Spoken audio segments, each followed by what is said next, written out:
Good afternoon and welcome to the Midday News for Thursday, July 2. I'm Antonia Atkinson.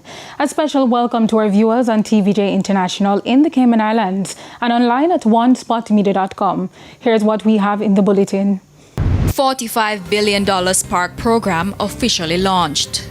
Religious leaders call for greater consultation on deportation deal. And later in sports, 3 matches continue to round of 32 in 2026 FIFA World Cup. Thank you for joining us. Now the details. Minister for Works Robert Morgan says over 300 community roads are now in the process of being constructed. He was speaking at the press briefing this morning for the launch of the $45 billion SPARC program.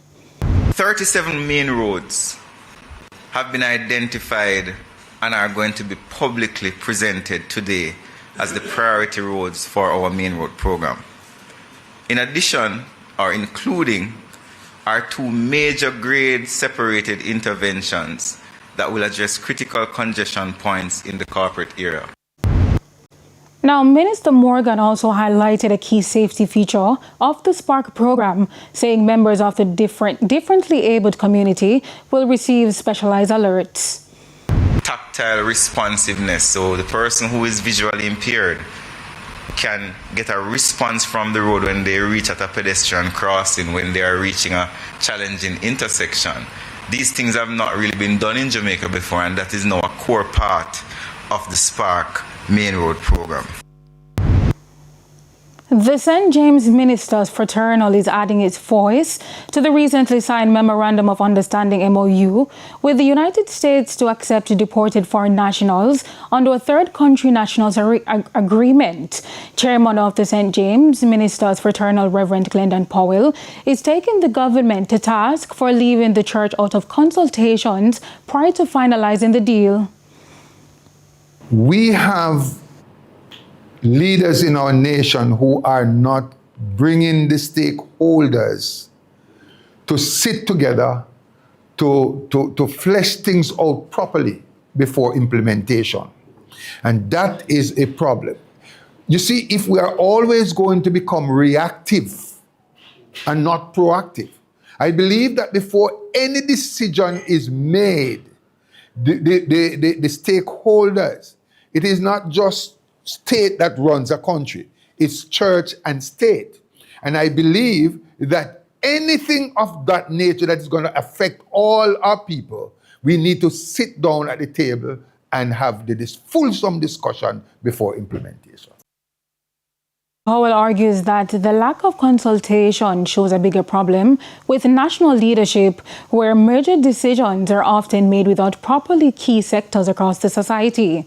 In the meantime, Reverend Powell also commented on the Integrity Commission's report submitted to Parliament, recommending that Dr. Andrew Wheatley to be charged for illicit enrichment. Being honest.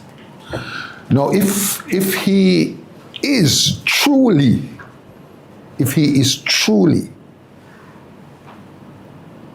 culpable for what he said, all right, he needs to really take nobody should even ask him to do it. He should just do it by himself.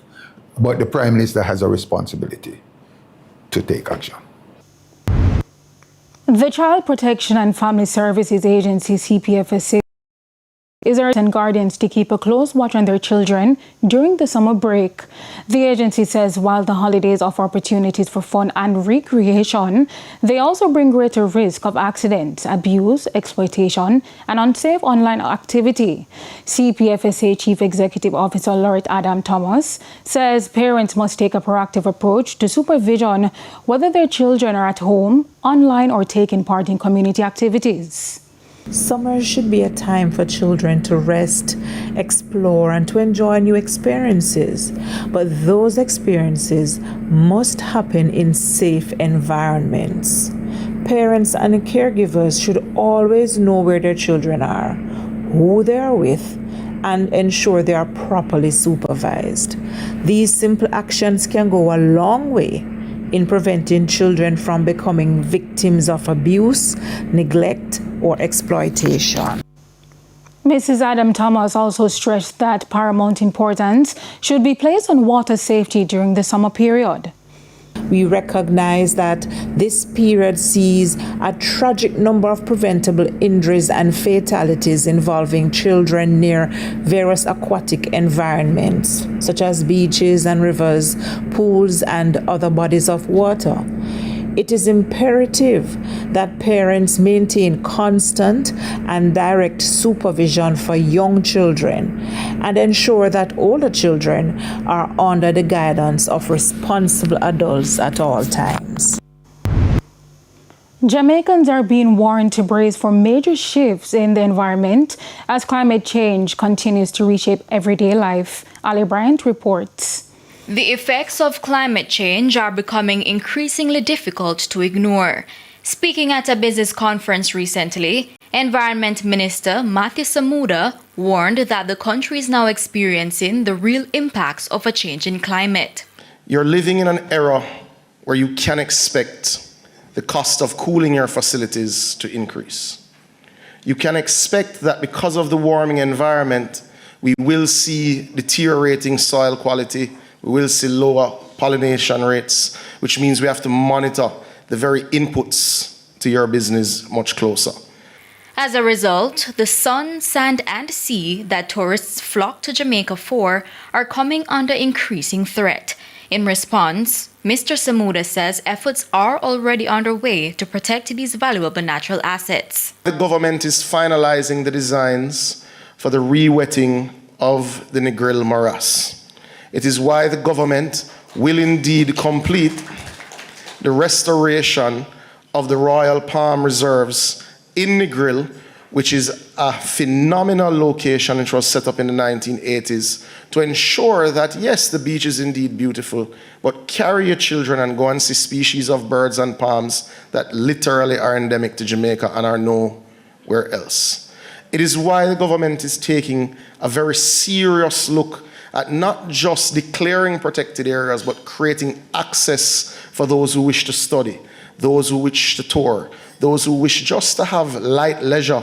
In the same breath, he revealed that a major multifaceted project is now underway to help offset the environmental impact of the hundreds of high-rises, housing schemes, and other developments springing up across the Kingston and St. Andrew metropolitan area. We are midway in construction of a water treatment plant in Content St. Catherine that will open in May of next year, that will produce 15.5 million gallons a day to supply Kingston, and from a water region perspective, that's really Spanish Town to Harborview, that will supply 15.5 million gallons a day in the corridor that in our worst drought was short 12. So we are nearing water resilience in that area, which is the plains of Kingston, St. Andrew, and St. Catherine.